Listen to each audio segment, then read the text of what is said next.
One, two, three.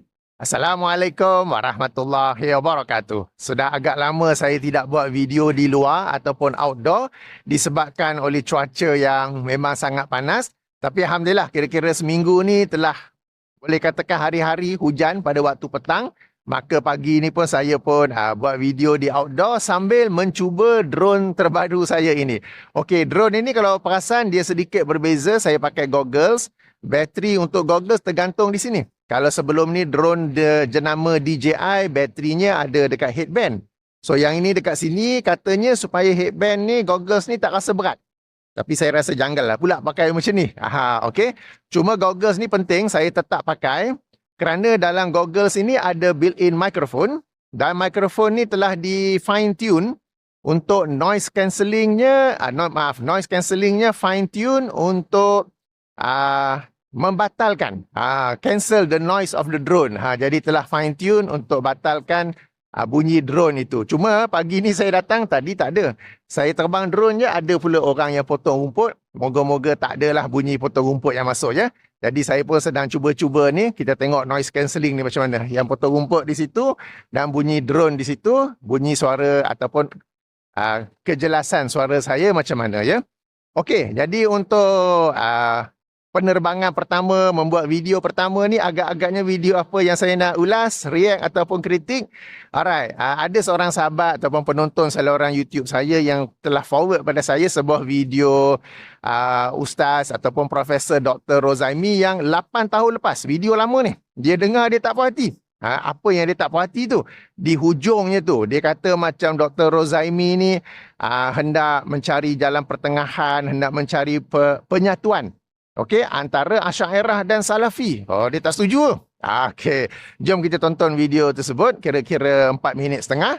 Sambil-sambil saya belajar terbang drone. Kemudian saya ulas sedikit apa yang disampaikan oleh Ustaz, saya rasa 8 tahun lepas ni, Ustaz Dr. Rozaimi. Beliau pensyarah UPSI, sekarang sudah profesor kan. Okey, baik.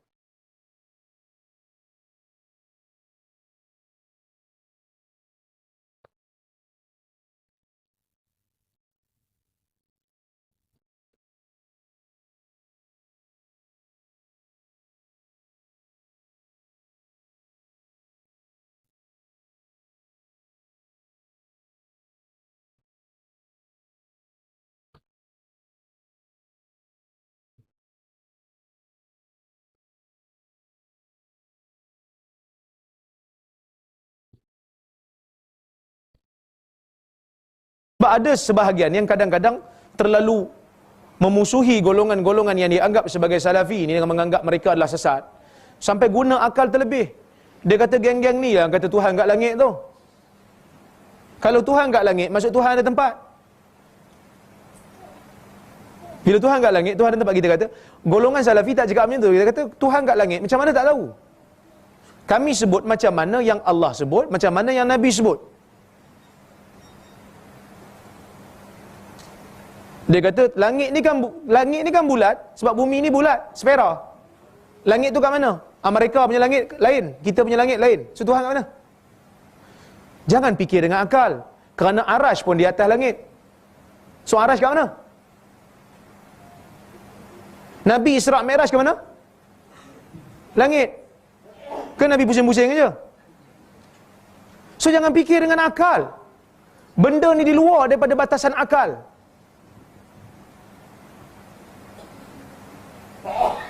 Bila kita guna akal jadi masalah. Okey? Maka golongan-golongan Asy'ariyah dia ada ulama-ulama dia. Salafi ni pun ada ulama dia. Dia ada antaranya yang kata Allah Ta'ala di langit secara zahir. Ibn Abdul Bar. Sehingga dikritik oleh Ibnul Jauzi. Ibn Abdul Bar baca dalam kitab At-Tamhid. Dia menetapkan Allah di langit. Alal haqiqah. Hakikat. Kalau nak kafirkan, kena kafirkan Ibn Abdul Bar dulu. Tapi saya tak tahu ni. Kerana dia digelar sebagai Hafizul Maghrib. Dia dikritik oleh Ibnul Jauzi. Kerana dia kata boleh membawa kepada kufur. Tapi itu pandangan dia. Kita yang anggap macam tasbih, menyamakan Allah dengan makhluk. Dia tak anggap. Dia sebut macam mana yang Tuhan sebut. Dia sebut macam mana yang Nabi sebut. Kita faham macam mana, tu kita faham. Dia tak faham macam tu. Saya selalu bagi contoh. Apa hukum orang yang kata halal kahwin dengan anak sendiri? Apa hukum? Kahwin dengan anak kandung sendiri ni, apa hukum? Haram. Haram dengan Quran, betul? Siapa yang kata halal, apa jadi pada dia? Siapa yang kata halal kahwin dengan anak sendiri, apa jadi pada dia? Orang kata, ni pasal apa kahwin dengan anak sendiri? Halal apa kahwin dengan anak sendiri? Perempuan juga. Quran mengharamkannya. Halal. Kafir dia. Kerana menolak sesuatu yang sarih dalam Quran, qat'i. Betul? Setuju? Tiba-tiba kita jumpa fatwa Imam Syafi'i kata, anak zina boleh kahwin dengan ayah zinanya. Imam Syafi'i kata demikian. Itu fatwa Imam Syafi'i, walaupun tak dipersetujui oleh sebahagian ulama mazhab Maliki, tak setuju. Dia kata mana ni kahwin dengan anak sendiri. Tapi tak ada di kalangan mereka yang mengkafirkan Imam Syafi'i atas isu ni, kerana mereka faham Imam Syafi'i membenarkan tu bukan kerana dia tu anak. Imam Syafi'i kata dia boleh kahwin kerana dia bukan anak. Sebab dia zina, anak zina. Anak zina ni tak diiktiraf, tu bukan anak engkau. Maka dia membenarkan tu bukan atas alasan itu anak. Itu bukan anak, dia kata sebab tu boleh kahwin. Kita yang faham itu anak. Maka kita jangan melazimkan orang atas benda yang kita faham, sedangkan dia tak maksudkan demikian. Nak jadi Asy'ari, jadi Asy'ari yang bagus. Nak jadi Maturidi, jadi Maturidi yang bagus. Nak jadi Salafi, jadi Salafi yang bagus. Yang kita bergaduh sangat ni pasal apa? Saya tak tahu. Sampai bila benda ni tak akan selesai? Daripada tahun kurun ke-8 tak selesai. Takkan kurun ni tiba-tiba saya datang nak menyelesaikan benda ni. Kita sama-sama kena selesaikan benda ni. Yang mana yang Asy'ari tu rujuk-rujuklah sikit kitab-kitab Hambali ni, kitab-kitab Salafi ni. Yang mana Salafi tu rujuk-rujuklah sikit kitab-kitab Asy'ari ni. Tengok perbahasan mereka. Jangan sombong. Kita semua jahil. Tengok kitab-kitab mereka. Tengok alasan-alasan mereka. Dan akhirnya kita akan kata, oh patutlah dia orang jadi macam ni. Sebab dia orang faham dengan cara macam ni. Cuma kita berhak untuk buat keputusan atas diri kita. Cuma kalau orang tanya kita, kita bagi tahu ni pandangan saya. Kalau tak mau ikut tak apalah, awak ikutlah ulama-ulama yang lain. Wallahu a'lam. Kan senang cerita.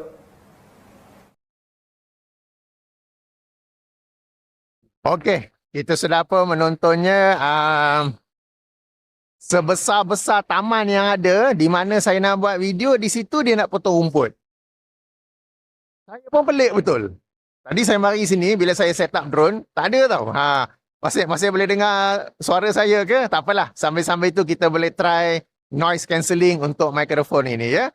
Baik, jadi kita sudah pun mendengar video tersebut. Maka yang macam tak puas hati tu, bila Dr. Rozaimi berkata nak jadi Asy'ari, jadilah Asy'ari yang bagus kan. Sebenarnya saya bersetuju. Okay, sebelum itu ya, perselisihan antara Salafi dan Asy'ari ni apabila Dr. Rozaimi kata telah pun sejak kurun ke-8 Hijrah kan. Sebenarnya lagi awal lagi, sejak kurun ke-3 ataupun kurun ke-4 Hijrah lagi sudah ada perselisihan ini ya. Dan ia berterusan sampai sekarang tak habis-habis dengan topik yang sama, yang ini perbezaan dari sudut akidah. Bukan saja tentang sifat-sifat Allah, tetapi banyak lagi topik-topik lain ya. Dan bincang macam mana pun, kritik macam mana pun, react macam mana pun, debat macam mana pun tak akan habisnya. Sebab kalau ia telah pun berlangsung sejak kurun ke-3, kurun ke-4 Hijrah, takkanlah sekarang ni tiba-tiba ia boleh selesai kan. Jadi kita tak boleh nak sifarkan perselisihan ini. Bagus, dia dah pergi jauh sikit dah. Macam dia dengar pula apa saya cakap. Okey. Kita tak boleh nak sifarkan perselisihan ini, tapi apa yang kita boleh buat ialah kita minimumkannya. Bagi yang Asy'ariyah, fokuslah untuk menjadi Asy'ariyah yang terbaik. Bagi Salafi, fokuslah untuk menjadi Salafi yang terbaik. Asy'ariyah tak payah nak sibuk dengan akidah Salafi kemudian nak kritik-kritik. Salafi pun tak payah nak sibuk dengan akidah Asy'ariyah dan kritik-kritik. Di sini mungkin para penonton ada yang bertanya, Kapten, engkau pun duk kritik akidah Asy'ariyah ni. Kan? Kalau para penonton perhatikan atau analisa, saya sebenarnya jawab kritikan mereka. Kalau mereka nak cerita akidah mereka saja tak apa. Sebab sebagai contoh, sebelum-sebelum ni pun ada para penonton sahabat yang forward video kepada saya, di mana kuliah di masjid ke, di surau mereka ke, ustaz itu mengajar akidah Asy'ariyah. Okey? Tapi dia ajar akidah Asy'ariyah tanpa kritik Salafi ataupun apa yang disebut sebagai Wahabi. Saya kata tak apa, itu dia nak sampaikan akidah dia, biarkan, saya tak react. Saya hanya react, saya hanya jawab balik bila mereka sibuk nak kritik akidah Salafi. Dengan kritikan-kritikan yang tak benar. Okey, jadi kalau mereka nak Asy'ariyah, mereka nak kekalkan Asy'ariyah, majlis ilmu nak ajar Asy'ariyah, dipersilakan. Okey. Dan kami pun dengan Salafi, biarkan kami Salafi. Apa yang berlaku ialah bila berlakunya serang menyerang. Jadi saya pun sendiri hanya akan react, hanya akan kritik apabila yang Asy'ariyah tu sibuk nak menyerang yang Salafi. Kalau sekadar dia fokus kuliah dia saja, tidak mengapa. Dan apabila disebut tentang Asy'ariyah, jadilah Asy'ariyah yang terbaik. Yang ini satu perkara yang menarik. Sebab saya perhatikan di Malaysia ni Asy'ariyahnya sangat pasif. Sangat pasif kecuali apabila sifat 20 disentuh atau apabila nak menyentuh bab sifat-sifat Allah, perbezaan dengan Salafi. Ada pun perkara-perkara lain, senyap saja.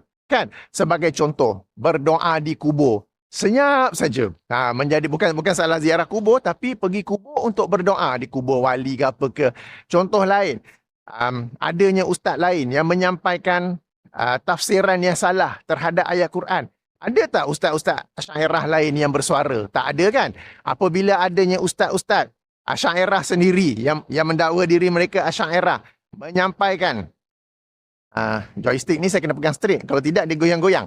Okey, apabila adanya ustaz-ustaz Asy'ariyah menyampaikan hadis-hadis dhaif jiddan, tiada asal usulnya, Asy'ariyah yang lain senyap saja. Kan? Apabila adanya macam-macam lagi lah. Okay? Kalau kita nak sebut macam-macam lagi. So, di manakah suara mereka? Di manakah suara mereka dalam amar makruf nahi mungkar? Sebab tu dalam video saya sebelum ni saya ada tanya. Di manakah manfaatnya Asy'ariyah ni? Asyik-asyik sebut Asy'ariyah kan? Tapi di mana manfaatnya? Okey, ada seorang ustaz yang suara sengau tu, yang Allah bersesak-sesak di langit dengan malaikat tu kan. Dia jawab balik. Dia cerita sultan ni, sultan tu, sultan ni. Ini yang jenis IQ 1 digit. Saya bincang ataupun saya tanya di mana manfaat Asy'ariyah kepada Malaysia. Yang ada hanyalah sebut Asy'ariyah. Sekarang pun dah masuk dalam teks khutbah kan. Tapi di manakah peranan Asy'ariyah dalam membawa umat Islam di Malaysia ni mentauhidkan Allah dan menjauh semua bentuk syirik? Senyap saja kan? Mungkinlah ada seorang dua mufti bersuara. Mufti wilayah sekarang ada juga bersuara dalam beberapa isu.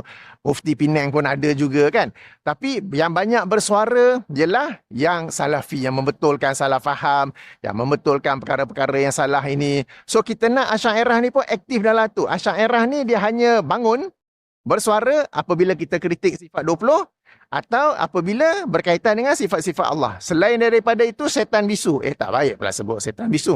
Selain daripada itu, senyap saja. Okey. Jadi saya setuju dengan apa yang disebut oleh Dr. Rozaimi 8 tahun yang lepas. Asy'ariyah jadilah Asy'ariyah yang terbaik. Salafi pun jadilah Salafi yang terbaik. Tak payah asyik nak serang menyerang antara satu sama lain. Saya pun pada asalnya memang tak mau serang. Tapi bila mereka serang, takkan kita nak duduk diam. Kenalah jawab balik. Bila jawab balik tu secara indirectly, secara tidak langsung terbongkarlah kerumitan. Nak sebut karut-marut, over lah pula kan. Kerumitan, kefalsafahan akidah mereka itu kan. Okey, baik. Kemudiannya Dr. Rozaimi juga sebut, saya tengah testing benda ni Okey, tentang bacalah kitab Asy'ariyah, bacalah kitab Salafiyah. Yang ini bagus. Sebab sekarang ni banyak orang mereka tak kenal Salafi kecuali hearsay, kecuali yang dituduh, yang difitnah oleh ustaz-ustaz yang melabel diri mereka Asy'ariyah. Sampai-sampai orang tak kenal Salafi kecuali kononnya menjisimkan Allah, kononnya menyerupakan Allah dengan makhluk, kononnya Allah ni ada anggota, Allah ini bertempat sebagaimana kita bertempat kan. Jadi berlaku salah faham kerana tuduh-menuduh ini. Padahal kalau dibaca kitab-kitab Salafiyah, kalau didengar kuliah-kuliah ustaz-ustaz Salafi, tak ada pun semua tu. Okey? Dan kalau kita baca pula kitab-kitab Asy'ariyah, kita akan jumpa kerumitan dalam mereka berbicara tentang akidah. Ini perkara yang ustaz-ustaz Asy'ariyah sendiri pun tak nak sebut. Mereka pun tak nak baca. Sama ada mereka tak tahu, susah nak faham atau macam mana. Jadi bila seseorang itu dia membaca kitab Asy'ariyah, Kitab Salafiyah, dia akan nampak perbezaan yang besar antara keduanya, dan fitrahnya kalau dia ikhlas dalam beragama, dia akan cenderung kepada akidah Salafiyah. Saya sebut ikhlas kenapa? Sebab sekarang ni ada orang beragama kerana Wahabi. Apa pun macam mana pun asalkan bukan Wahabi. Kalau Wahabi cakap macam ni, ataupun yang dituduh Wahabi cakap macam ni, dia nak buat opposite. Kalau Wahabi macam tu, opposite. Asalkan opposite. Tak kisah dalil, tak kisah hujah. Jadi dia beragama bukan kerana Allah, tetapi kerana Wahabi. Yang ini asalkan bukan Wahabi. Asalkan aku ni the opposite of Wahabi. Okay. Baik, jadi secara umumnya saya setuju dengan apa yang disebut oleh Dr. Rozaimi. Pada zahirnya nampak macam penyatuan ke apa kan. Sebenarnya tidak lah. Sebenarnya tidak. Ya, kita kena lihat with a bigger picture, dengan frame gambar yang lebih luas. Baik, demikian sedikit ulasan, bukannya riak, bukan kritik, tetapi ulasan ataupun pandangan saya, tafsiran saya tentang apa yang disebut oleh Dr. Rozaimi kira-kira 8 tahun yang lepas. Baik, demikianlah sedikit ulasan saya. Tengok, saya dah habis, dia pun habis tau. Okey, saya akhiri dengan subhanakallahumma wa bihamdika asyhadu an la ilaha illa anta astaghfiruka wa atubu ilaika. Assalamualaikum warahmatullahi wabarakatuh.